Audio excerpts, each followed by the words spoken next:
سورہ مبارکۃ الفاتحہ۔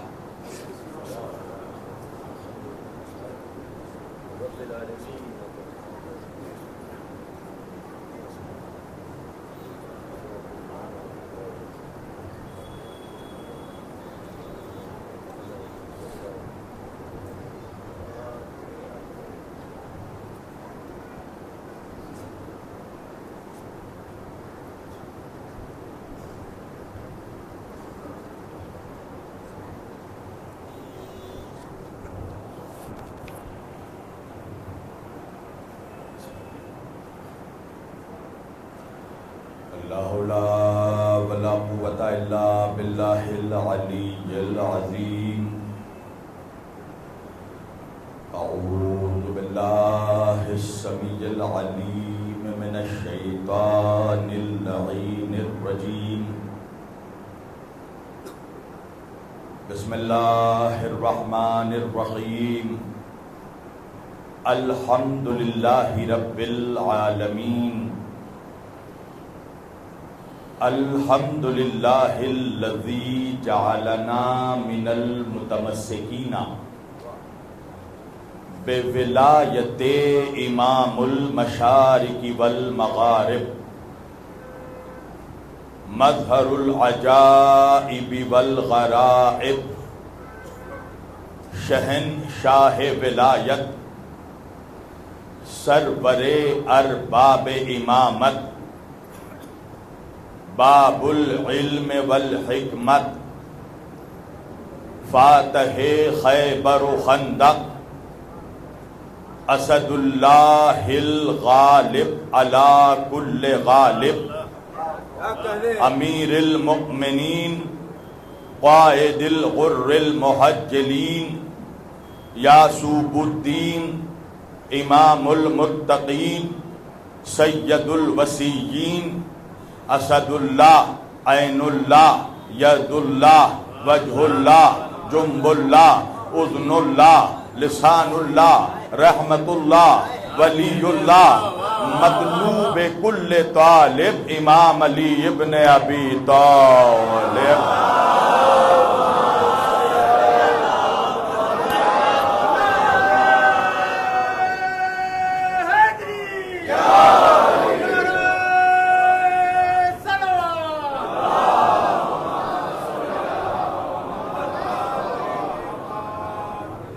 والصلاة والسلام والتحیۃ والاکرام علی سید الانبیاء والمرسلین، خاتم النبیین، طٰہٰ و یاسین، شفیع المذنبین، امام الحرمین والقبلتین، وسیلتنا فی الدارین، صاحب قبا و قوسین، جد الحسن والحسین، محبوب رب المشرقین و رب المغربین، مولانا و مولا الثقلین، سیدنا و نبینا و شفیعنا و طبیبنا و حبیبنا و کریمنا و امامنا و ملجانا و مغیثنا و اولنا و اوسطنا و آخرنا و کلنا، حضور جناب ابو القاسم مصطفیٰ محمد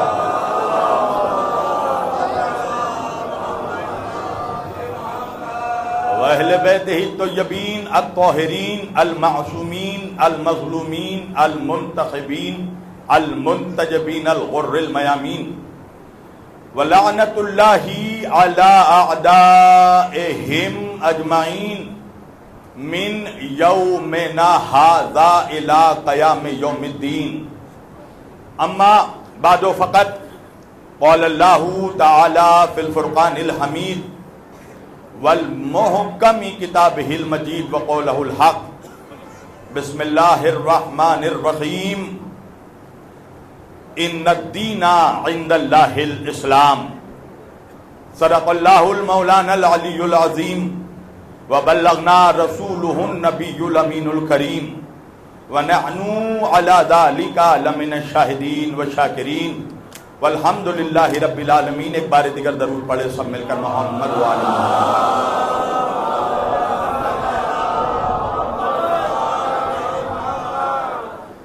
عزیزان گرامی قدر و عزیزان محترم و برادران ملت اسلامیہ، بندگان توحید و عاشقان رسول و آل رسول، گدایان دربار بطول، مولا آپ سبوں کے جذبہ ایمانی کو زندہ اور سلامت رکھے۔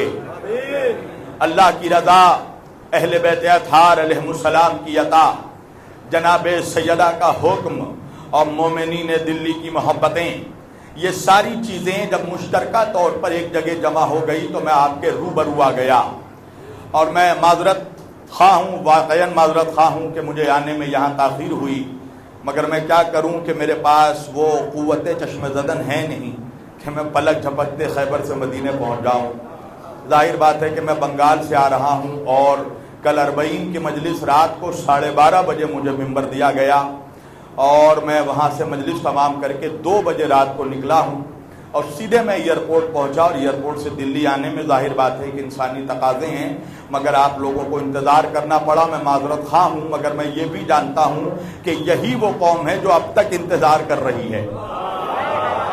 توجہ عزیزان گرامی، میں نے آج کے اس مقدس اور معزز اجتماع کے لیے قرآن کریم کی جس آیت وافی ہدایہ کی تلاوت کا شرف حاصل کیا اور سرنامہ کلام میں جسے موضوع گفتگو قرار دیا، پروردگار عالم اپنی مقدس کتاب قرآن مجید فرقان حمید میں ارشاد فرما رہا ہے، بسم اللہ الرحمن الرحیم، ان الدین عند اللہ الاسلام۔ اللہ کہہ رہا ہے کہ اللہ کے نزدیک اگر کوئی دین ہے تو وہ دین اسلام ہے۔ عزیزان گرامی، اللہ نے جس دین کو پسند فرمایا وہ دین اسلام ہے، مگر مجھے افسوس کے ساتھ کہنا پڑتا ہے کہ انگریز مورخ نے جب رسالہ لکھا تو وہ کہنے پر مجبور ہو گیا کہ اسلام is the best religion in the world but Muslims are the worst nation in the world۔ وہ کہتا ہے کہ اسلام دنیا کا سب سے اچھا دین ہے، مگر مسلمان دنیا کی سب سے بدترین قوم ہے۔ اور کہیں نہ کہیں یہ بات آج کے زمانے میں حقیقت ہوتی ہوئی نظر آ رہی ہے، اس لیے کہ آج اسلام کو جو رسوا کرنے کا جو لوگ سبب بن رہے ہیں وہ خود اہل اسلام ہیں، وہ خود مسلمان ہیں۔ ہم نے اپنے کردار کے ذریعہ، مسلمانوں نے اپنے بد کرداری کے ذریعہ، اپنے آپسی نا اتفاقی کے ذریعہ، اپنے فرقہ پرستی کے ذریعہ پوری دنیا میں یہ اسلام کی رسوائی کا سبب بن گئے۔ ورنہ آج دیکھیے آپ، آج دوسری قوموں کے لوگ، آج دوسرے ادیان کے لوگ، آج دوسرے کمیونٹی، کاسٹ، کریڈ، ریلیجن کے لوگ، نیشن کے لوگ ہم مسلمانوں کو تانا دیتے ہیں کہ تمہارے اسلام کی تو ٹوٹل عمر 1400 سال ہے، تمہیں تو پیدا ہوئے 1400 سال ہو گیا، ہمارا دھرم تو 20,000 سال پرانا ہے، 30,000 سال پرانا ہے، تمہیں تو پیدا ہوئے 1400 سال ہو گئے، ہمارا مذہب تو تم سے بہت زیادہ قدیم مذہب ہے۔ اس کی وجہ یہ ہے کہ ہمارے درمیان جو کٹ ملا موجود ہیں، آپ دیکھیں میں کٹ ملا کہتا ہوں تو اکثر لوگ پریشان ہو جاتے ہیں۔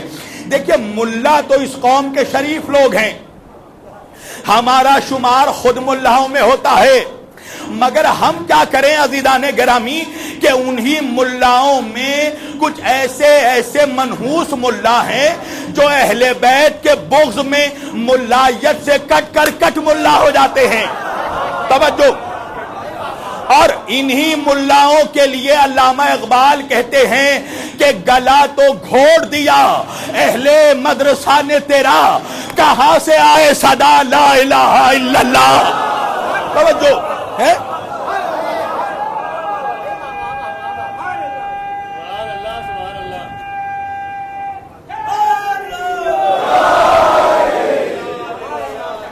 ان کٹ ملاؤں نے اپنی نا اتفاقیوں کی وجہ سے اپنی غیر منطقی گفتگو کے ذریعہ اسلام کو رسوا کر دیا۔ آج جو یہ دوسرے ادیان کے لوگ ہمیں تانا تشنا کر دیتے ہیں کہ بھائی اسلام تو 1400 سال ہوا پیدا ہوتے ہوئے، وجہ یہ ہے کہ ہمارے ملاؤں نے اپنے اسٹیجوں سے ایک غلط گفتگو کی ہے، اور تمام کائنات کے دیگر ادیان کے نوجوانوں کے مذہب کے ادیان کے نوجوانوں کے ذہنوں میں ایک غلط بات، غلط تاثر دیا ہے، اور وہ تاثر اس طرح دیا کہ ہمارے ملا اسٹیجوں سے بیان کرتے ہیں کہ بھائی اسلام شروع ہوا ہے آخری نبی سے۔ توجہ کیجئے گا عزیزان گرامی، سوال یہ پیدا ہوتا ہے کہ اگر اسلام شروع ہوا ہے خاتم النبیین سے، تو پھر آدم کون سا دین لے کر آئے تھے؟ موسیٰ کون سا دین لے کر آئے تھے؟ عیسیٰ کون سا دین لے کر آئے تھے؟ تو پتا چلا کہ 1,24,000 انبیاء، 1,23,999 انبیاء، یہ سب کے سب اسلام لے کر آئے۔ آدم اسلام لے کر آئے، موسیٰ اسلام لے کر آئے، شیس اسلام لے کر آئے، یحییٰ اسلام لے کر آئے، زکریا اسلام لے کر آئے، یعقوب اسلام لے کر آئے، اسحاق اسلام لے کر آئے، اسماعیل اسلام لے کر آئے، عیسیٰ اسلام لے کر آئے، اور وہی لائے ہوئے اسلام کو اللہ نے اپنے آخری نبی پر مکمل کر دیا۔ عزیزان گرامی، قرآن کو معیار بناؤ مولویوں۔ اللہ نے قرآن میں کہیں پر بھی یہ نہیں فرمایا کہ ہم نے اسلام شروع کیا ہے اپنے مصطفیٰ سے۔ اللہ قرآن میں کہتا ہے الیوم اکملت لکم دینکم واتممت علیکم نعمتی ورضیت لکم الاسلام دینا۔ اے میرے حبیب، ہم نے آپ پر دین مکمل کر دیا، نعمتیں تمام کر دی، اللہ اسلام سے راضی ہو گیا۔ اللہ کہہ رہا ہے وہی اسلام جو آدم سے لے کر عیسیٰ تک کے انبیاء لے کر آئے، ہم نے اس اسلام کو اپنے نبی پر کمپلیٹ کر دیا، مکمل کر دیا، تکمیل دین ہو گئی۔ اب اللہ کہنے لگا وَرَضِيتُ لَكُمُ الْإِسْلَامَ دِينًا، اور اللہ آج کے دن اسلام سے راضی ہو گیا۔ میرا نوجوان مجھ سے پوچھتا ہے مولانا، اللہ جب اسلام سے راضی ہوا، وہ سال کون سا سال تھا؟ وہ مہینہ کون سا مہینہ تھا؟ وہ دن کون سا دن تھا؟ وہ تاریخ کون سی تاریخ تھی؟ وہ مقام کون سا مقام تھا؟ میں نے کہا میری جان، اگر سال، مہینہ، تاریخ، دن اور میدان کا نام بتا دیا، ملا کھڑے کھڑے مر جائے گا۔ اللہ اکبر۔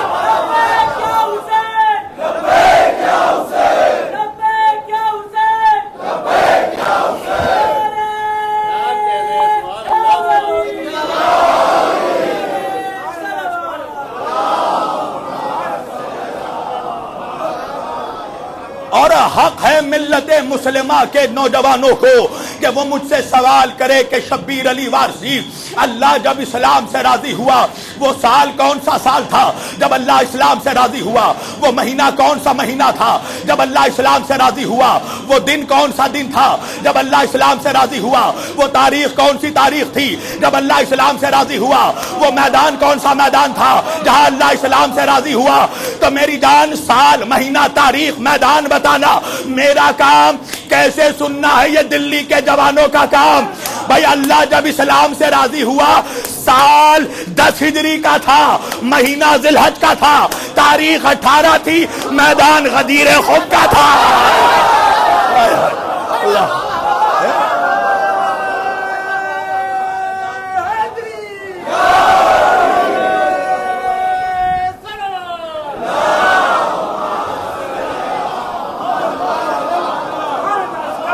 سال 10 ہجری کی تھی، مہینہ ذی الحج کا تھا، تاریخ 18 تھی، میدان غدیر کا تھا۔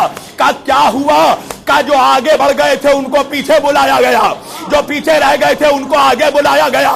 1,26,000 کجاووں کا ممبر بنایا گیا، اور اس ممبر پر علی کو اٹھایا گیا، وہ من کنتم مونا کا نعرہ لگایا گیا، وہ علی ولی اللہ کا قصیدہ سنایا گیا، وہ علی کی ولایت کا نعرہ لگایا گیا۔ عزیزان گرامی، جیسے ہی میرے نبی نے ولایت علی کا اعلان کیا، اللہ قرآن میں کہنے لگا وَرَضِيتُ لَكُمُ الْإِسْلَامَ دِينًا۔ اللہ آج اسلام سے راضی ہو گیا۔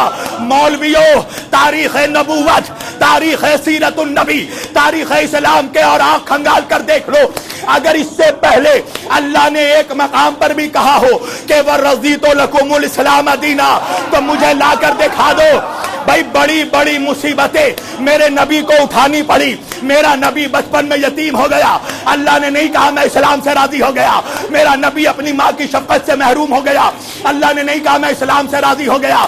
میرے نبی کا سوشل بائیکاٹ ہوا، اللہ نے نہیں کہا میں اسلام سے راضی ہو گیا۔ میرے نبی کو جلا وطن کیا گیا، اللہ نے نہیں کہا میں اسلام سے راضی ہو گیا۔ میرے نبی کو مکے سے نکالا گیا، اللہ نے نہیں کہا میں اسلام سے راضی ہو گیا۔ جنگ بدر ہو گئی، اللہ نے نہیں کہا میں اسلام سے راضی ہو گیا۔ احد میں میرے نبی کے دندان شہید ہو گئے، اللہ نے نہیں کہا میں اسلام سے راضی ہو گیا۔ خیبر میں مسلمان جا رہے تھے، آ رہے تھے، اللہ نے نہیں کہا میں اسلام سے راضی ہو گیا۔ خندق کا مارکا گزر گیا، اللہ نے نہیں کہا میں اسلام سے راضی ہو گیا۔ کب کہا جب علی کی ولایت کا اعلان کیا، تو یہیں سے اندازہ لگا لو جب علی کی ولایت کے بغیر اللہ اسلام سے راضی نہیں ہوتا تو مولوی سے کیا راضی ہوگا؟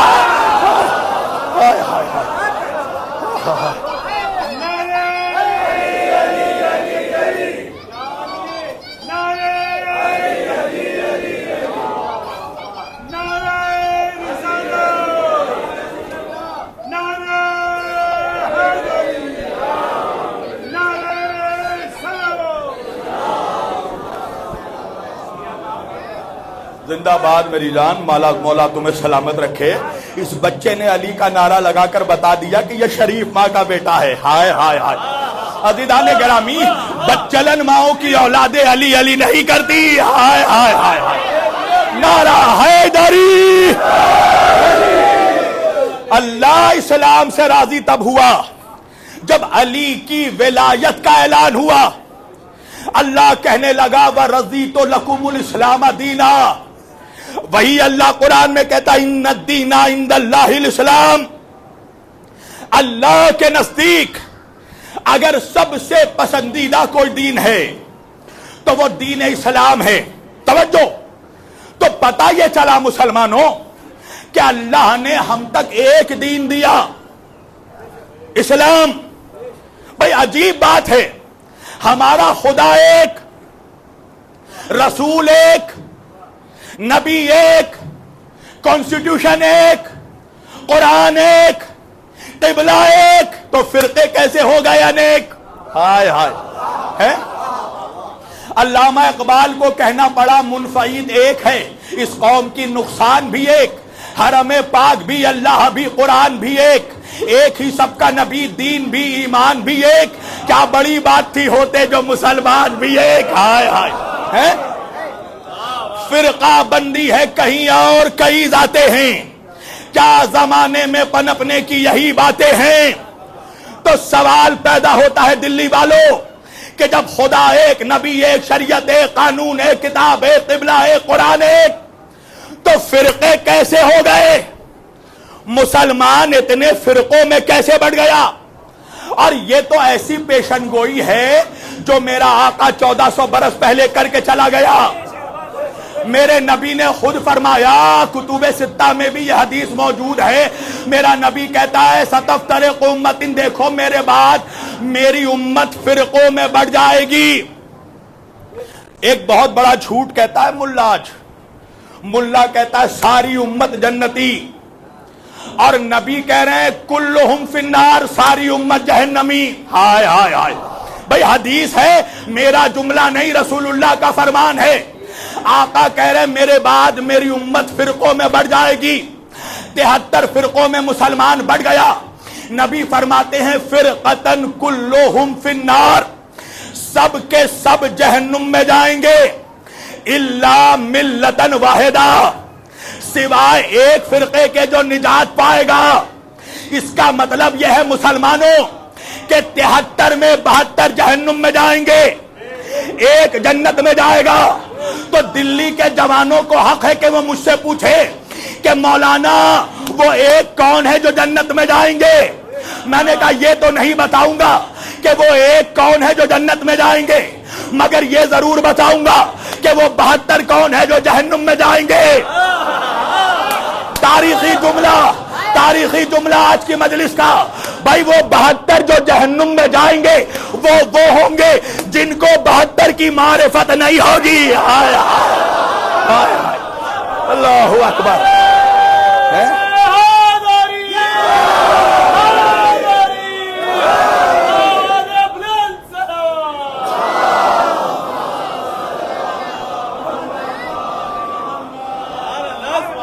ورنہ بتاؤ مجھے بھائی 72 دیکھیں جو نوجوان موبائل دیکھ رہے ہیں نا، میری گزارش ہے میری طرف دیکھو، تم جسے بھی موبائل میں دیکھ رہے ہو اس سے زیادہ خوبصورت میں ہوں. ہاں ڈسپلین وے میں بات ہو تو پھر لطف بھی آئے. توجہ، 72 جہنم میں، ایک جنت میں، تو میری جان اس ایک میں کون سے سرخ آپ کے پر لگے ہیں؟ وہ ایک فرقہ جو جہنم میں جائے گا اس میں کون سی اسپیشل کوالٹی ہوگی، کون سی خصوصی ان کے اندر عمل ہوگا جس کی وجہ سے وہ ایک جنت میں جائے گا؟ تو ملا وہی پرانی بانسری بجاتا ہے، بڑے نمازی ہوں گے، ہائے ہائے. دیکھیں ہم نماز کے منکر نہیں ہیں، میں تو کہتا ہوں وہ حسینی ہی نہیں جو بے نمازی ہو.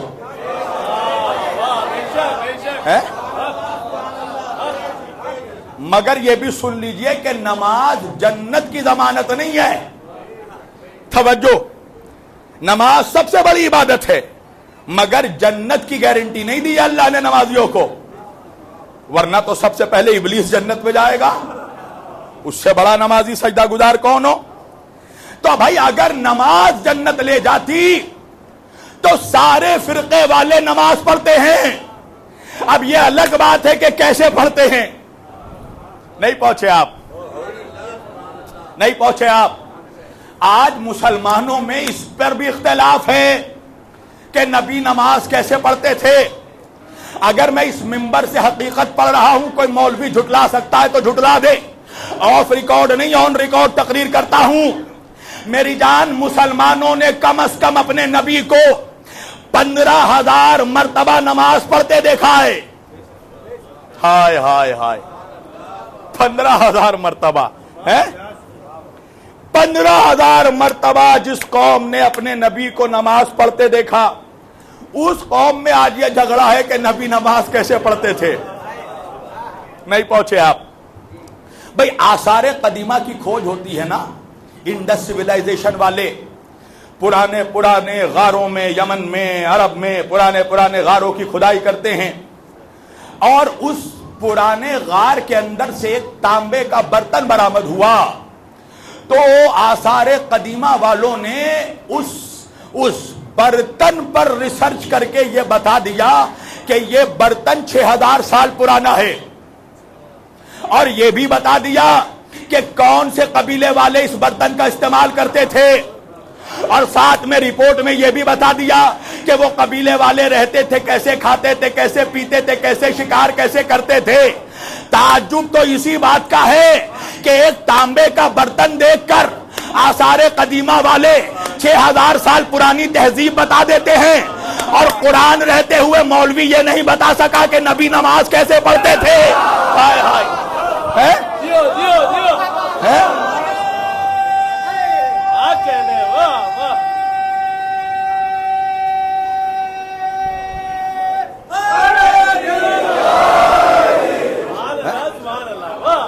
مسلمان فیصلہ نہیں کر پایا کہ نبی نماز کیسے پڑھتے تھے، ہاتھ باندھتے تھے، کھولتے. اچھا اب یہ وقت بھی نہیں ہے کہ ہم اس پر جھگڑے کریں. امام خمینی فرماتے ہیں کہ مسلمان ہاتھ باندھنے اور ہاتھ کھولنے میں جھگڑے کر رہا ہے، اور دشمن تمہارے ہاتھ کاٹنے کی تیاری کر رہا ہے. ارے ہاتھ رہے گا تو کھولو گے، رہے گا تو بند کرو گے. توجہ. تو بھائی نماز تو سب پڑھتے ہیں، سنی بھی پڑھ رہے ہیں، شیعہ بھی پڑھ رہے ہیں، وہابی بھی پڑھ رہے ہیں، بریلوی بھی پڑھ رہے ہیں، سب پڑھ رہے ہیں. تو نماز جنت لے جاتی تو سب کو جنت جانا چاہیے. کہنے لگے نہیں روزہ جنت لے جائے گی. اچھا اگر روزہ جنت لے جاتی تو بھائی سب تو روزہ رکھتے ہیں، یہ الگ بات ہے کہ کھولتے کب ہیں. ہائے ہائے ہائے، رکھتے تو سب ہیں. تو اگر روزہ جنت لے جاتی تو سب کو جنت جانا چاہیے. اچھا کہنے لگے نہیں حج جنت میں لے جائے گی. تو میری جان اگر حج جنت میں جائے گی تو سب کو جنت جانا چاہیے، اس لیے کہ سب کے سب حاجی ہیں. یہ الگ بات ہے کہ سعودی حکومت کی اتنی اوقات نہیں ہے کہ سارے مسلمانوں کو ویزا دے دے. ہائے ہائے ہائے، 40,000 میں ان کی حالت خراب ہو جاتی ہے. اسی لیے تو شاعر نے کہا نا کہ حرم کا کرب و بلا سے مقابلہ کیسا، وہاں غلاف یہاں سر چڑھائے جاتے ہیں. آج دنیا نے دیکھ لیا کہ سعودیوں کا 40 لاکھ میں حالت ان کی خراب ہو رہی ہے. حسین ہر سال 5 کروڑ بلا رہے ہیں. ہائے ہائے اللہ اکبر. کوئی پریشانی نہیں, کوئی تکلیف نہیں. کربلا میں کہیں مر بھی بلیک میں پانی کا بوتل نہیں بیچا جاتا. میں بھائی دبے جملوں میں کہہ رہا ہوں, توجہ ہے. تو بھائی حج جنت لے جاتی تو سب کو جانا چاہیے. اچھا کہنے لگے زکوٰۃ جنت لے جائے.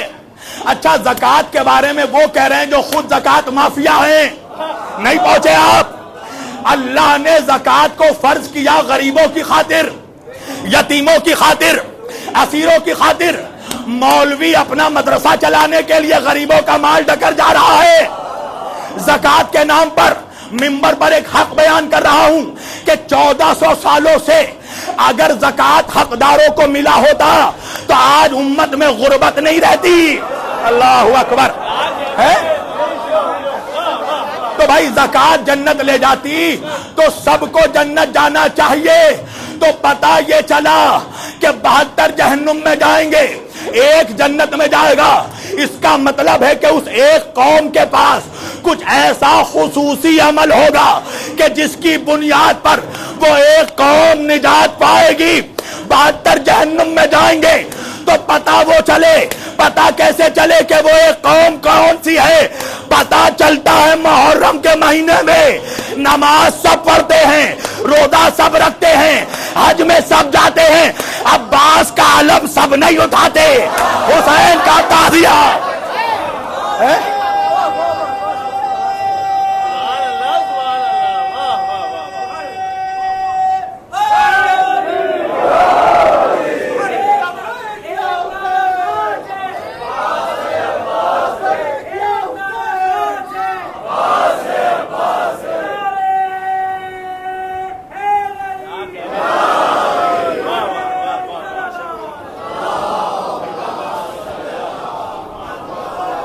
اچھا ہو سکتا ہے کہ بعد میں کوئی کہے کہ شبیر وارثی جذبات میں بہ گئے, جذباتی ہو گئے ہیں.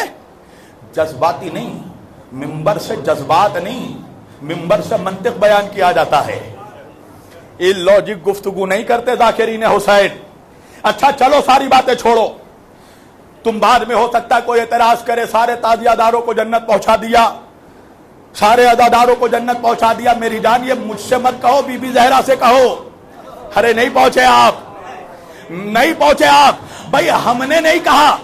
جب ہم معراج بیان کرتے ہیں نا کہ میرا نبی ساتوں آسمان پر گیا, عرش پر گیا, سدرۃ المنتہا پہ گیا, حجاب نور پر گیا, سارے انبیاء کی امامت کرائی, آ گیا.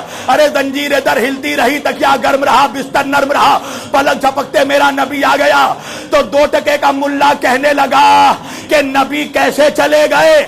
میں نے کہا میرے نبی نے نہیں کہا کہ میں گیا, اللہ کہہ رہا سبحان الذی میں لے گیا. ہائے ہائے, نہیں پہنچے آپ, نہیں پہنچے. بھائی ہم عزاداروں نے نہیں کہا کہ ہم جنت جائیں گے, فاطمہ نے کہا ہے میں لے جاؤں گی. ہائے ہائے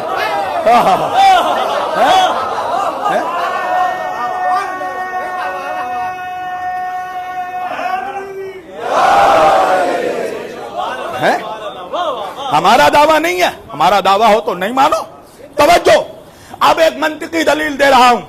اچھا ایک بات تو سمجھ میں آ گئی کہ وہ 72 جو جہنم میں جائیں گے اور ایک جو جنت میں جائے گا, اس کا میں اپنے خطیبانہ لہجے میں ایک بالکل درمیانی حل بتا رہا ہوں تمہیں. وہ کون فرقہ ہوگا, 72 وہ ایک کون ہوگا. وہ 72 جو جہنم میں جائیں گے ان کے ساتھ ملا ہوگا, وہ ایک جو نجات پائے گا اس کے ساتھ اللہ ہوگا.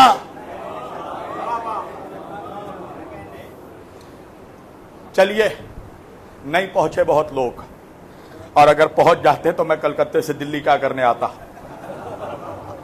چلیے روش ادراک میں وہ ایک جو نجات پائے گا یہ تو کنفرم ہے نا بھائی کہ ان کے ساتھ اللہ ہوگا. اب ہم دیکھتے ہیں قرآن میں اللہ کس کے ساتھ ہے. نماز فروع دین میں سب سے بڑی عبادت ہے نا، مگر مجھے قرآن کی 6666 آیتیں، اچھا جو 6666 میں نے بولا ہے نا اس کی میں بعد میں دلیل دوں گا، 6666 آیتوں میں ایک آیت دکھا دو اللہ نے کہیں کہا ہو کہ میں نمازیوں کے ساتھ ہوں، ایک آیت مولویت چھوڑ دوں گا، ایک آیت اللہ نے کہا ہو کہ میں نمازیوں کے ساتھ ہوں، نہیں کہا۔ اچھا فروع دین میں نماز کے بعد سب سے بڑی عبادت ہے روزہ صوم، ایک آیت دکھاؤ قرآن میں 114 سوروں میں اللہ نے کہیں پر بھی کہا ہو کہ میں روزے داروں کے ساتھ ہوں، کوئی بھی بتا دے، نہیں کہا نا۔ روزے کے بعد سب سے بڑی عبادت ہے حج، ایک آیت دکھاؤ مجھے 30 پاروں میں اللہ نے کہیں کہا ہو کہ میں حاجیوں کے ساتھ ہوں، نہیں کہا۔ میں نے کہا اللہ تو نے یہ نہیں کہا کہ میں نمازیوں کے ساتھ ہوں، یہ نہیں کہا کہ میں روزے داروں کے ساتھ ہوں، یہ نہیں کہا کہ میں زکاتیوں کے ساتھ ہوں، تو نے یہ بھی نہیں کہا کہ میں حاجیوں کے ساتھ ہوں، کم از کم اتنا ہی کہہ دیتا کہ میں مولویوں کے ساتھ ہوں، سارا مولوی خوش ہو جاتا، ختم ہو گئی بات۔ مگر اللہ نے قرآن میں کہیں نہیں کہا کہ میں مولویوں کے ساتھ ہوں، میں مفتیوں کے ساتھ ہوں، میں روزے داروں کے ساتھ ہوں، میں حاجیوں کے ساتھ ہوں۔ اللہ نے قرآن میں کہیں نہیں کہا کہ میں نمازیوں کے ساتھ ہوں۔ وجہ یہ ہے دلی والوں کہ اگر اللہ قرآن میں یہ کہہ دیتا کہ میں نمازیوں کے ساتھ ہوں تو 1400 سال کے بعد بھی آج ہم مسلمان یہ فیصلہ نہیں کر پاتے کہ کربلا میں اللہ کس کے ساتھ تھا۔ ہائے ہائے ہائے ہائے ہائے ہائے، ہم یہ فیصلہ نہیں کر پاتے کہ کربلا میں خدا کس کے ساتھ تھا، اس لیے کہ نمازی حسین کے لشکر میں بھی، نمازی یزید کے لشکر میں بھی، روزے دار یہاں بھی، روزے دار وہاں بھی، حاجی یہاں بھی، حاجی وہاں بھی، مولوی یہاں بھی، مولوی وہاں بھی۔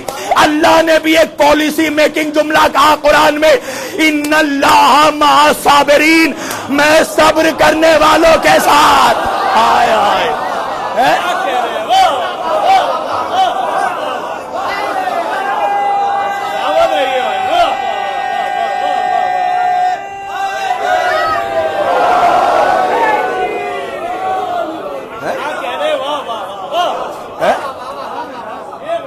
پالیسی میکنگ جملہ اللہ کہتا ہے ان اللہ مع الصابرین، بقرات سے بقرات مولوی ہو مگر یہ تو کہے گا کہ کربلا میں یزید جبر کرنے والا تھا، حسین صبر کرنے والے، تو پھر مجھے کہنے دو کہ اللہ قرآن میں کہہ رہا ہے کہ میں حسینیوں کے ساتھ ہوں۔ ہائے ہائے ہائے ہائے ہائے ہائے، اللہ کہہ رہا میں ان نمازیوں کے ساتھ ہوں جو حسین کی صف میں نماز پڑھتے ہیں، میں ان روزہ داروں کے ساتھ ہوں جن کے دلوں میں عشق حسین ہے۔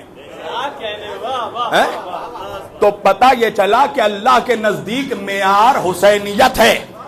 ہائے ہائے ہائے، چلیے آپ چاہتے ہیں زبردستی مجھ سے بلوانا تو اب بول ہی دیتا ہوں میں، اور کھول ہی دیتا ہوں، اب میں تو یوں ہی کھولنے میں بدنام ہوں۔ اچھا سنو، نماز بھائی جاہل سے جاہل مسلمان ہو یہ تو اقرار کرتا ہے نا کہ یزیدیوں کی نماز قبول نہیں ہے۔ ارے بھائی جو یزید کی اولاد ہیں وہ بھی اقرار کرتے ہیں کہ یزیدیوں کی نماز قبول نہیں ہے۔ اچھا یزیدیوں کس لیے کہ ظالم کے ساتھ ہے، ظالم کا سجدہ عبادت کچھ قبول نہیں ہے۔ تو بھائی جب یزیدیوں کی نماز قبول نہیں ہے تو مجھے یہ بتاؤ کہ وہ نماز جو خود یزید کے لشکر میں رہ کر پڑھی گئی ہو، نہیں پہنچے آپ، جو نماز یزید کی حمایت میں یزید کے لشکر میں رہ کر پڑھی جائے کیا وہ قبول ہے؟ کہ مولانا قبول نہیں ہے تو میں نے کہا یہ بتاؤ حور نے زندگی بھر نماز کہاں پڑھی ہے؟ اچھا حور شب عاشور تک یزید کے لشکر میں ہے، 2 محرم کو نماز پڑھی ہے مگر حسینی بن کر نہیں، یزید کی ہی فوج میں تھا، تو شب عاشور تک نماز یزید کے لشکر میں حور نے پڑھی۔ جب بیٹے نے کہا کہ بابا چلیے تو حور نے کہا کہ رات کی تاریکی میں نہیں جاؤں گا، ورنہ یہ کہہ دیں گے کہ حور ڈر کر چلا گیا، میں صبح کے اجالے میں جاؤں گا۔ تو صبح عاشور میں بھی نماز یزید کے خیمے میں پڑھی، اور نماز پڑھنے کے بعد حسین کے قدموں میں آیا، اور ظہر سے پہلے حور شہید ہو گیا۔ تو بھائی حور کی کتنی نماز قبول ہوئی، مگر حور گیا کہاں؟ حور گیا جنت۔ اب مجھے بتاؤ مولویوں، حور کو کیا چیز جنت لے گئی، نماز یا عشق حسین؟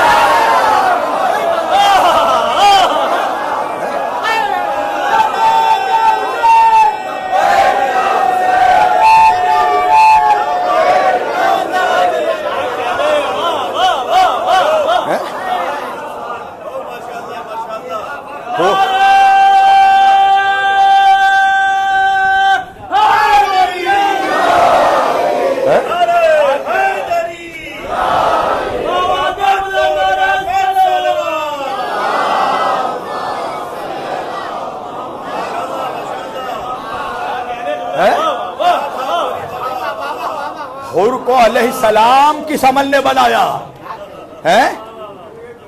اللہ کے نزدیک معیار حسینیت ہے، نماز پڑھنا ہے مگر حسین کے عشق میں، روزہ رکھنا ہے، چھٹکارا نہیں ہے اس لیے کہ فرض ہے، فرض اس عبادت کو کہتے ہیں جس کے ترک کرنے والے پر عذاب ہو۔ روزہ فرض ہے مگر رکھو، مگر حسین کی محبت میں۔ حج کرو مگر یہ بھی دیکھو کہ احرام میں خنجر چھپا نہ ہو۔ حسین کے عشق میں تو پھر تو عبادت ہے، ورنہ اللہ کہہ رہا ہے کہ ایک جنت میں، رسول اللہ کہہ رہے ایک نجات پائے گا، اور اللہ کہہ رہا ہے میں نے ایک دین بھیجا ہے، اسلام۔ اب یہ بتائیے میں پڑھوں یا چھوڑ دوں؟ آپ سننا چاہتے ہیں نا؟ ہاں، تو مجھے ذرا احساس دلائیے کہ میں مردوں کے بیچ نہیں مردوں کے بیچ پڑھ رہا ہوں۔ ہاں،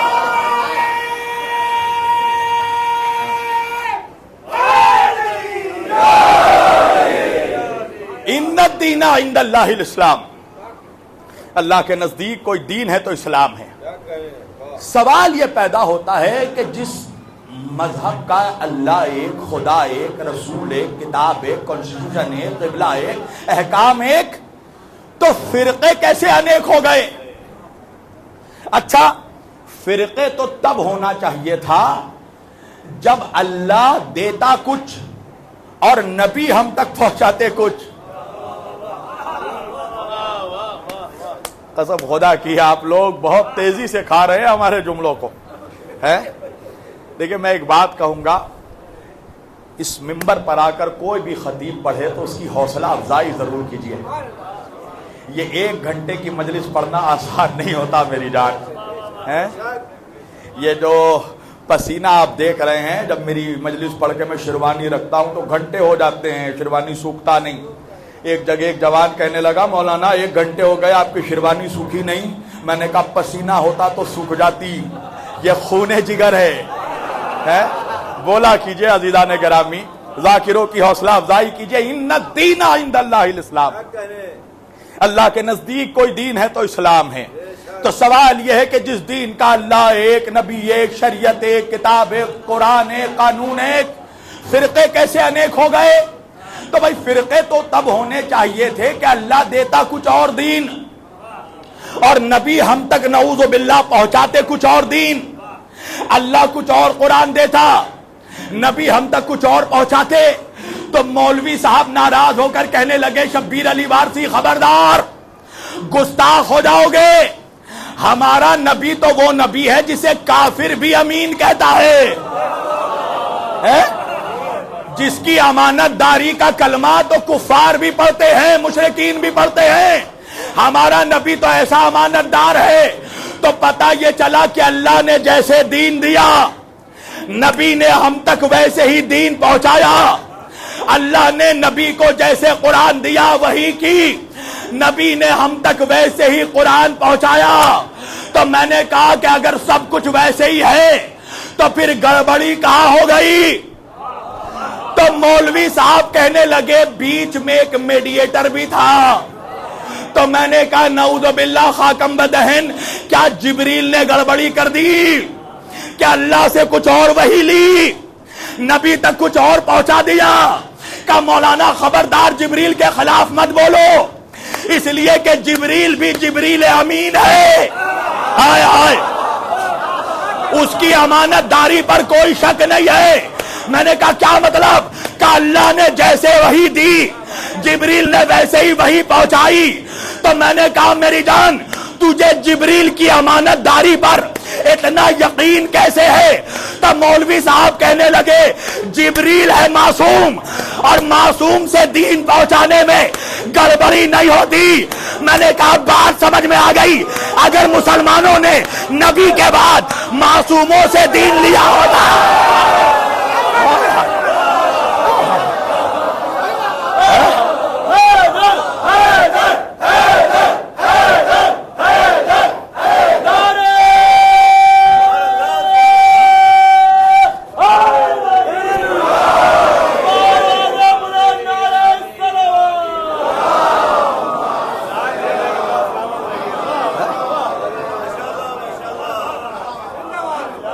اگر مسلمانوں نے نبی کے بعد معصوموں سے دین لیا ہوتا تو پھر دین میں گڑبڑی نہیں ہوتی۔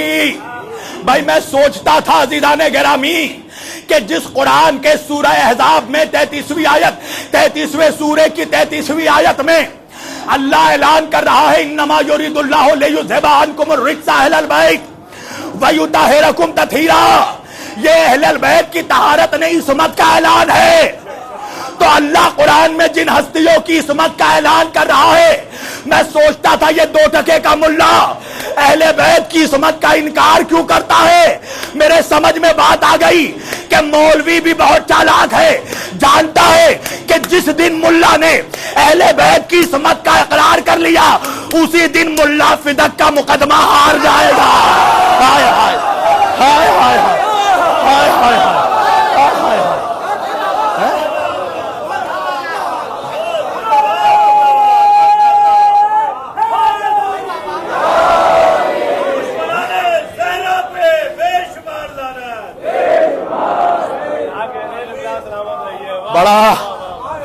بڑا چالاک، بڑا لومڑی صفت ہے ملا،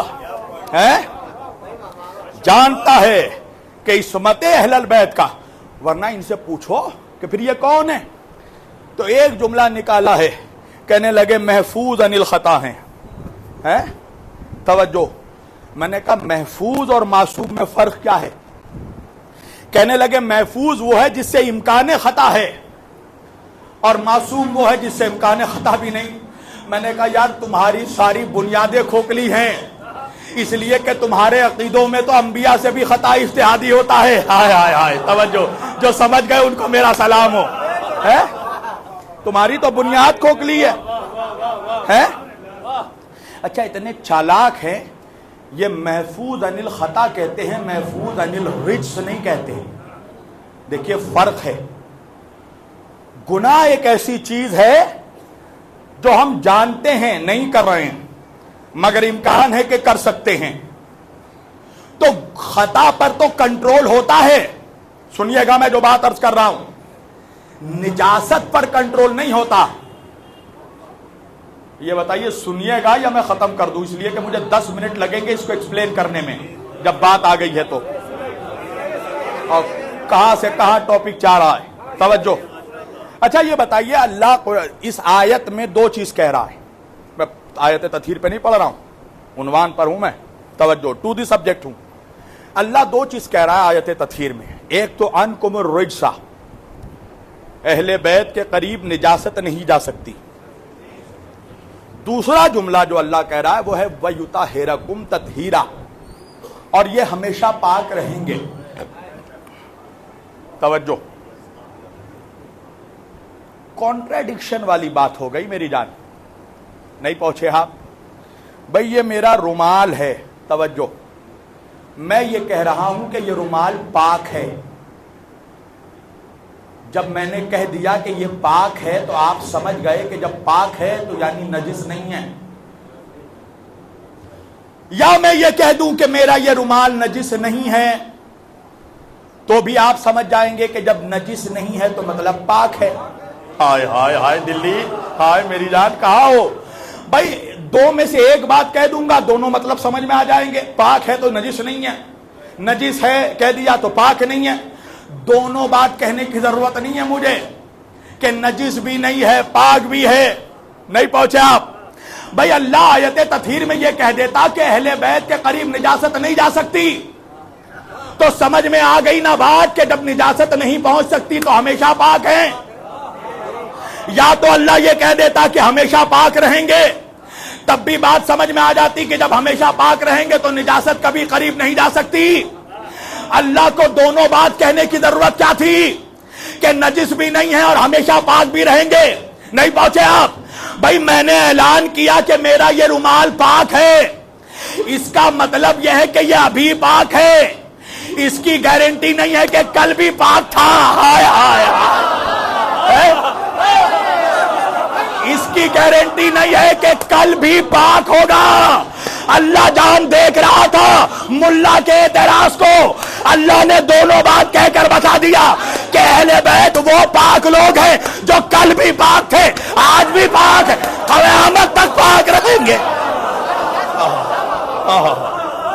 ایک بلند آواز سے صلوات پڑھے محمد۔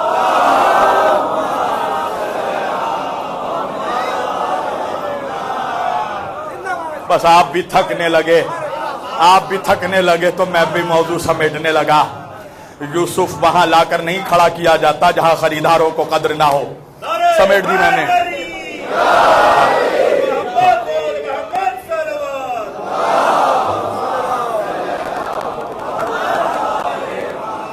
دیکھیں میں بس میری ایک پرابلم یہ ہے کہ میں سناٹے میں نہیں پڑھ سکتا۔ کچھ لوگ کہتے ہیں نا فرشتے سن رہے ہیں، ارے میری جان فرشتہ مجھ سے زیادہ جانتا ہے علی کی عظمت کیا ہے، میں تو لوگوں کو سنانے آتا ہوں بھائی۔ توجہ، صاف بات ہے، جب تک آپ بولتے رہیں گے تب تک میں بولتا رہوں گا۔ اس لیے نوجوانوں، علی کا ذکر کبھی تھک کر کے مت سننا، علی کا ذکر نہ تھک کر کے سننا چاہیے نہ شک کر کے سننا چاہیے۔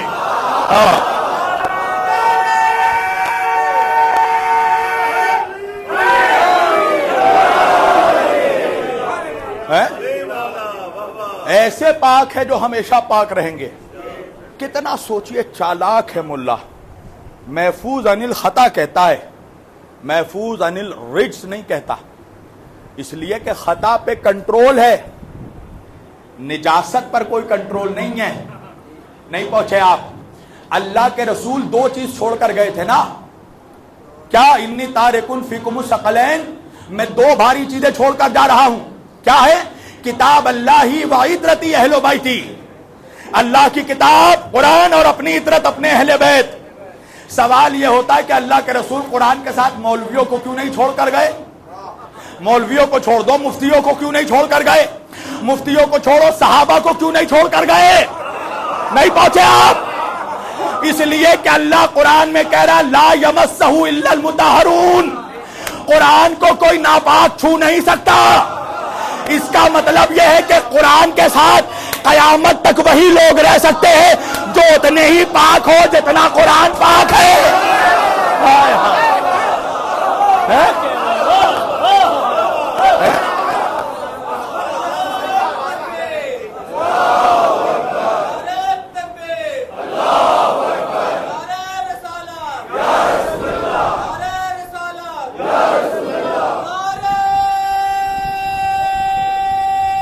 سب مل کر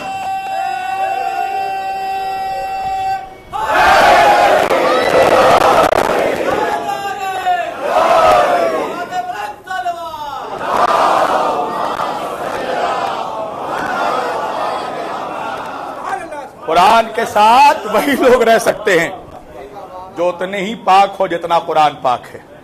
اگر مولوی کے ساتھ چھوڑ دیتے، مفتی صحابی کسی کے بھی ساتھ چھوڑتے، بڑے سے بڑا مولوی اور صحابی ہو، کبھی نہ کبھی اس پر غسل واجب ہوا ہوگا۔ جب غسل واجب ہوا تو قرآن سے الگ ہو گیا، اور اللہ کے رسول کہہ رہے ہیں کہ وہ لوگ چھوڑ کر جا رہا ہوں جو کبھی قرآن سے جدا نہیں ہوں گے۔ لن تضلوا بعدی ما ان تمسکتم بہما، میرے بعد یہ کبھی جدا نہیں ہوں گے، اور تم جب تک ان کا دامن تھام کر رکھو گے کبھی گمراہ نہیں ہوگے۔ بس سمیٹ دی میں نے. اس کا مطلب یہ ہے کہ مسلمان وہی گمراہ ہے جس نے اہل البیت کو چھوڑ دیا. یہ آخری بات کر رہا ہوں میں. مسلمانوں نے جو دین لیا ہے یا حدیث لی ہے اس کا چین کیا ہے بھائی؟ اس کا چین کیا ہے بھائی؟ کہ وہ نبی کے دور میں جو شخص تھا اس نے اپنے بیٹے کو دین دیا, پھر اے نے بی کو دین دیا, بی نے سی کو دین دیا, سی نے اپنے بیٹے کو دیا, اس نے اپنے بیٹے کو دیا, اس نے اپنے کو بیٹے کو دیا. تو پتہ یہ چلا کہ مسلمانوں نے دین کسی نہ کسی کے بیٹے سے لیا ہے. نہیں پہنچے آپ؟ میں نے کہا مولویوں اس کے بیٹوں سے تم نے دین لیا تو 73 فرقے ہو گئے. ارے ان سے دین لے لیتے مباہلے میں نبی نے جن کو اپنا بیٹا بنایا. جو سمجھ گئے وہ صلوات پڑھے محمد و آل محمد کا.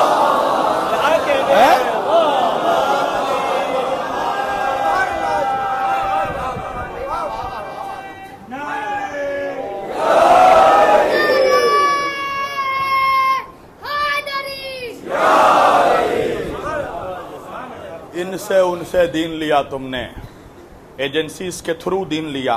ابھی آپ نے دیکھا ہوگا ایک ہفتے پہلے ہمارے اہل حدیث کے دیوبند کے بہت بڑے مولانا ہیں پاکستان کے, جناب مفتی عبد الباقی صاحب, ان سے میرا ڈیبیٹ ہوا, online debate podcast ہوا اویس ربانی صاحب کے چینل پر.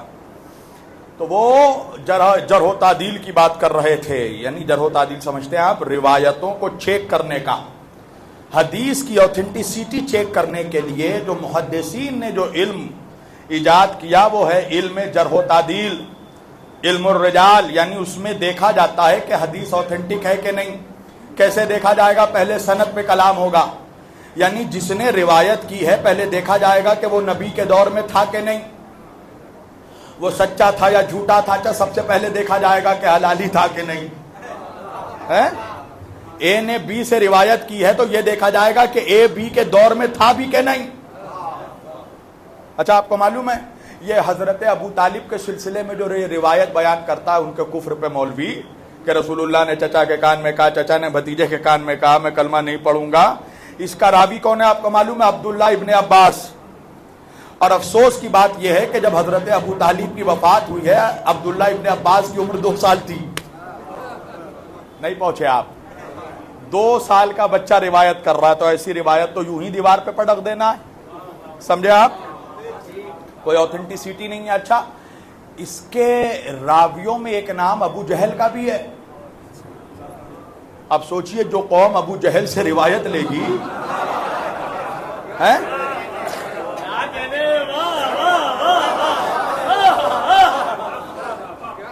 تو میں نے مفتی عبد الباقی صاحب نے, اچھا یہ دیکھیے اہل البیت کے مناقب کے ساتھ دور بنی امیہ میں اور دور بنی عباسیہ میں, یعنی بنی امیہ کے 90 سال کا دور اور بنی عباس کا تقریباً 550 سال کا عہد آپ لیجئے, تو تقریباً 650 سے 700 سال تک صرف یہ کام ہوا ہے کہ اہل بیت کی عظمتوں پر کیسے کلام کیا جائے اور ان احادیث کو جو اہل بیت کی شان میں وارد ہوئے ہیں ان پر کس طرح ذوف دکھایا جائے, یعنی ان کو ضعیف موضوع کسی طرح ثابت کر دیا جائے.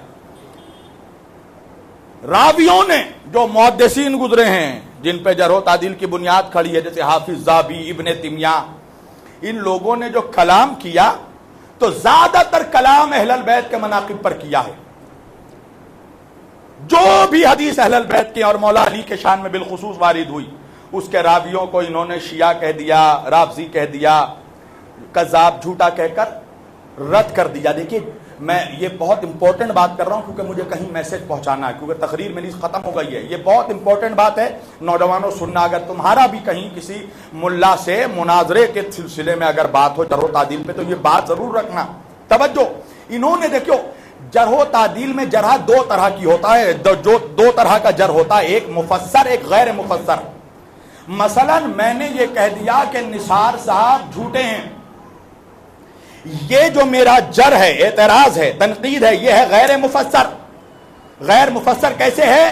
میں نے یہ تو بتایا کہ نثار جھوٹے ہیں مگر ان کو جھوٹا ثابت نہیں کیا. نہیں پہنچے آپ؟ اگر میں نے ان کا کذب، ان کا جھوٹ ثابت کر دیا تو اس جر کو کہتے ہیں جرح مفسر.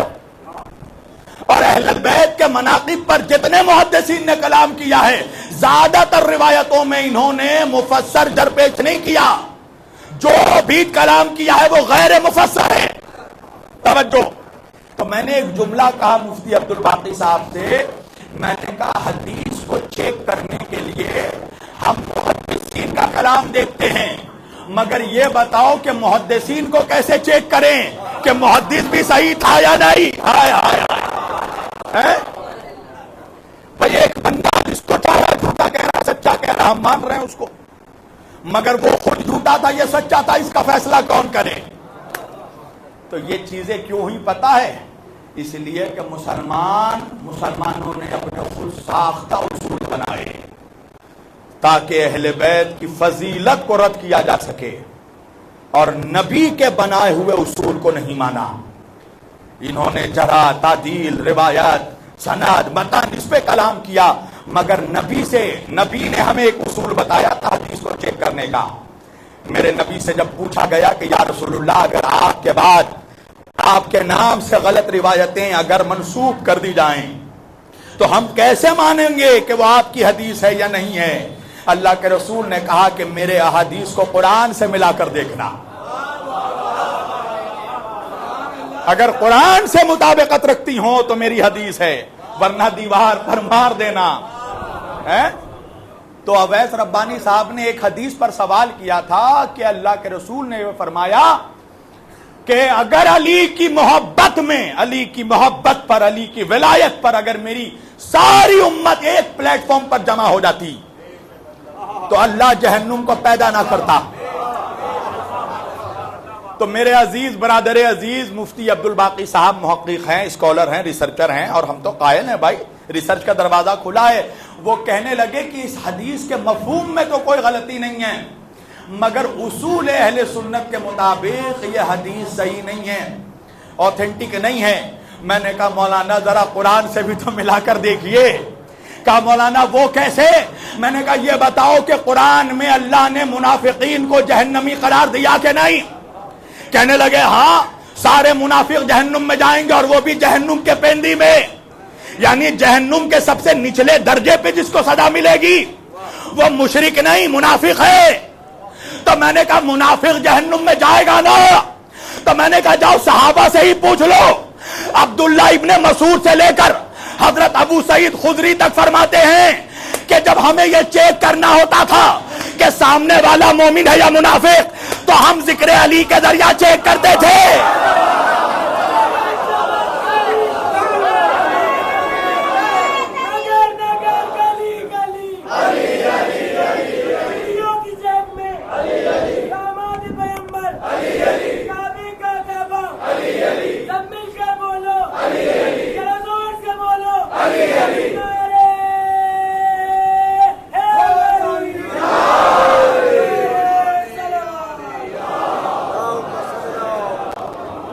بس سمیٹ دیے. اور میں سلام کرتا ہوں ایسے اسکالرز کو. جب میں نے یہ جواب دیا تو اس کے بعد انہوں نے کچھ اس میں کاٹ نہیں کی، کچھ گفتگو نہیں کیا، وہ مسکرانے لگے. دیکھیں یہ ہوتا ہے محقق کی یہ پہچان ہے، یہ اسکالر کی پہچان ہے. لیکن مولوی اور اسکالر میں فرق یہ ہے کہ مولوی بخراد ہوتا ہے، اس کو کسی بھی طرح اپنے آپ کو سچ ثابت کرنا ہے. مگر جو ریسرچر ہوتا ہے اسکالر، وہ یہ دیکھتا ہے کہ بات میں لاجک ہے یا ان لاجک ہے، منطق ہے یا غیر منطقی بات ہے. تو وہ تسلیم ہوا، اور اللہ جانے اللہ کب کس کی ہدایت کر دے. تو عزیزان گرامی، بس یہ پیغام ہے مسلمانوں سے میرا کہ آج بھی اگر تمہیں دین کی معنویت کو سمجھنا ہے، اگر دین اسلام کی حقانیت کو سمجھنا ہے، تو تمہیں فرش عزائے حسین پر آنا پڑے گا. یہاں کے علاوہ تمہیں کوئی بتا نہیں سکے گا کہ فلسفہ دین کیا ہے. یہ تمہیں کربلا بتائے گی، وہ زمین بتائے گی کہ جس زمین میں یہ دین بچا ہے. اس سرزمین کے بچے تمہیں بتائیں گے کہ اسلام کیسے بچا ہے. آپ ایک بات بتائیے، قسم خدا کی میں ایک بات کہوں گا کہ کربلا میں ایک 6 مہینے کے بچے نے، اگر میں یہ جملہ کہہ دوں تو بہرحال میں علماء کے حوالے یہ جملے کر رہا ہوں، یہ میرا اپنا ذاتی جملہ ہے کہ اگر کربلا میں دیکھا جائے تو ایک 6 مہینے کے بچے نے قانون فطرت کو تبدیل کر دیا. یہ میں نے بہت بڑا جملہ کہا ہے، علماء اگر چاہیں تو میری اصلاح کر سکتے ہیں، میں بہت بڑا جملہ کہہ رہا ہوں. قانون فطرت کو بدل دیا، اس لیے کہ کسی قوم کا بچہ ہو، کسی قبیلے کا بچہ ہو، اگر معصوم بچے کو کوئی ایک چونٹی کاٹ لے تو وہ تڑپ کر روتا ہے. یہ کون سا بچہ ہے کہ جو گلے میں تیر کھا کر مسکرا رہا ہے؟ سلام ہو علی اصغر میرا تم پر. اگر علی اصغر تیر کھا کر نہیں مسکراتے تو یہ بات کا مورخ لکھ سکتا تھا کہ حسین 6 مہینے کے بچے کو زبردستی لے کر آ گئے میدان میں. علی اصغر نے مسکرا کر بتایا کہ 6 مہینے کا بچہ بھی جانتا تھا کہ مقصد حسین کیا ہے. ہم کس مقصد سے کربلا آئے؟ عزادارو، کربلا میں جو بچوں نے قربانی پیش کی ہے اس کی کوئی مثال نہیں مل سکتی. آپ کے بھی چھوٹے چھوٹے بچے ہوں گے، آپ کے بھی معصوم بچے ہوں گے. انصاف سے بتائیے، آج جب آپ گھر سے آ رہے ہوں گے تو کسی نہ کسی کی بیٹی نے اپنے باپ کا دامن پکڑ کر پوچھا ہوگا، بابا جا رہے ہو، واپس کب آؤ گے؟ عزادارو، کربلا میں بھی ایک 4 سال کی بیٹی نے اپنے بابا سے پوچھا تھا، بابا واپس کب آؤ گے؟ اللہ اکبر. ایک 4 سال کی بچی کہہ رہی تھی، نیند آئے گی جب آپ کی بو پاؤں گی بابا، میں رات کو مقتل میں چلی آؤں گی بابا. فرمایا نکلتی نہیں سیدانیہ باہر، ارے سینے پہ سلائیں گی تمہیں رات کو مادر. اس نے کہا سوئیں گے کہا پھر علی اصغر.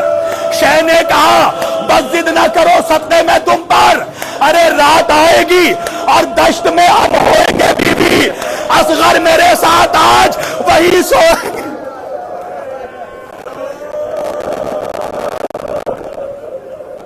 اس نے کہا بس دیکھ لیا آپ کا بھی پیار، میں آپ سے بولوں گی نا اب یا شہ ابرار.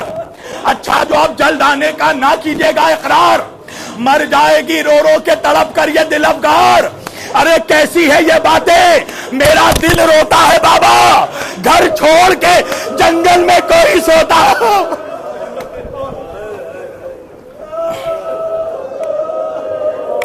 اجرکم من اللہ. شہ نے کہا بس ضد نہ کرو باپ کی جانی، دیتی ہو کچھ عباس کو پیغام زبانی. ارے گودے ہیں لبے لال یہ ہے تشنا دہانی، ملتا ہے تو بی بی کے لیے لاتے ہیں پانی.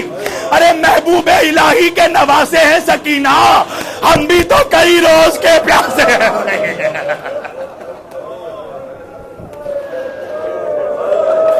اجرکم من اللہ.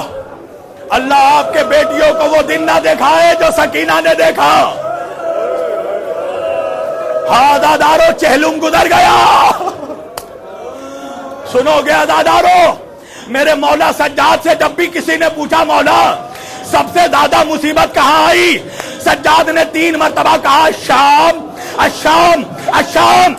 پوچھنے والے نے پوچھا مولا آپ کے بابا کے خوش گلے میں خنجر کربلا میں چلا، اصغر کربلا میں نہر ہوا، اکبر کے کلیجے میں کربلا میں برچھی لگی، مولا شام میں کیا ہوا؟ میرا چوتھا امام کہتا بھائی تو نے انصاف نہیں کیا.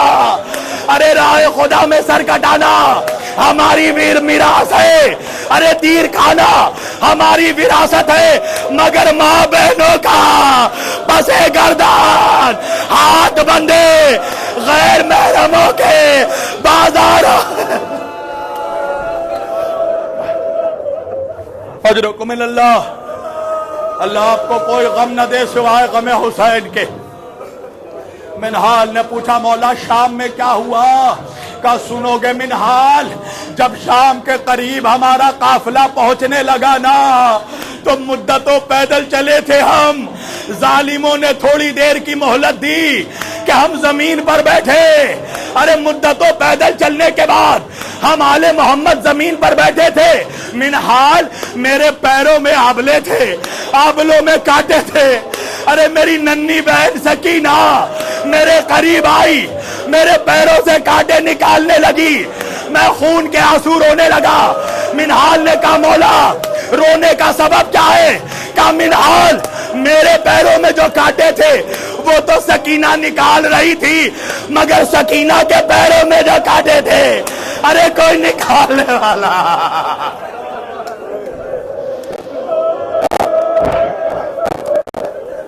اجرکم من اللہ، اللہ آپ کو کوئی غم نہ دے سوائے غم حسین کے۔ عزاداروں، نامحرموں کے بازاروں میں سیدانیوں کو لا کر کھڑا کیا گیا۔ ارے عزاداروں، مولا سجاد فرماتے ہیں جیسے ہی بازار شام میں ہمارا قافلہ پہنچا نا تو ایک منادی دینے والے نے ندا دی، شام والوں باغیوں کا قافلہ آ گیا۔ قبل اللہ، کہیں سے کوڑے، کہیں سے نیزے، کہیں سے پتھر۔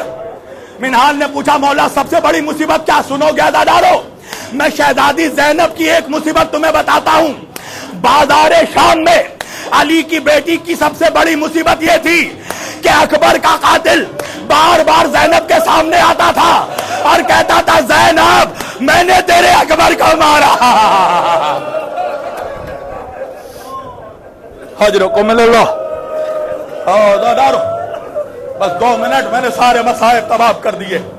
قید کر لیا گیا، سالوں قید رہنے کے بعد آل محمد کو رہائی دی گئی۔ عزادارو، یزید نے سید سجاد سے کہا کہ اب ہم آپ کو رہا کرنا چاہتے ہیں۔ ارے سید سجاد پھوپھی کے پاس آئے، پھوپھی اماں یزید ہمیں رہا کر رہا ہے۔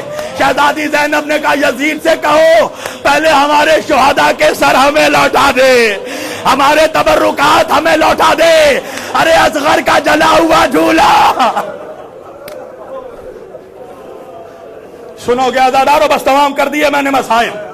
جب زندان شام میں کٹے ہوئے شہداء کے سر لائے گئے نا عزادارو، اصغر کا سر آیا۔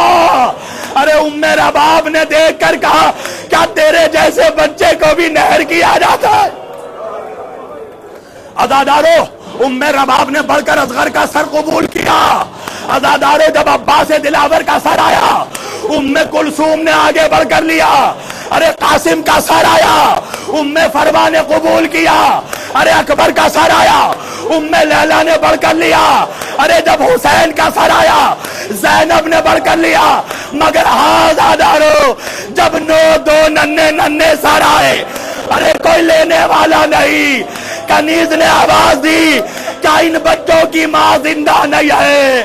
ارے زینب نے تڑپ کر کہا یہ میرے آن محمد ہے، میں ان کا سر لوں تو فاطمہ کے لا۔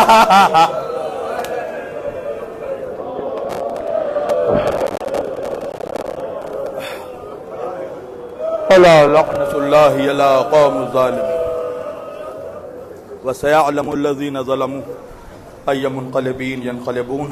حافظہ سے گزارش ہے کہ 1 مرتبہ سورہ حمد اور 3 مرتبہ سورہ توحید کی تلاوت فرما کر مظاہرہ بیگم بنت خورشید حسین کو اس کا ثواب نثار فرما۔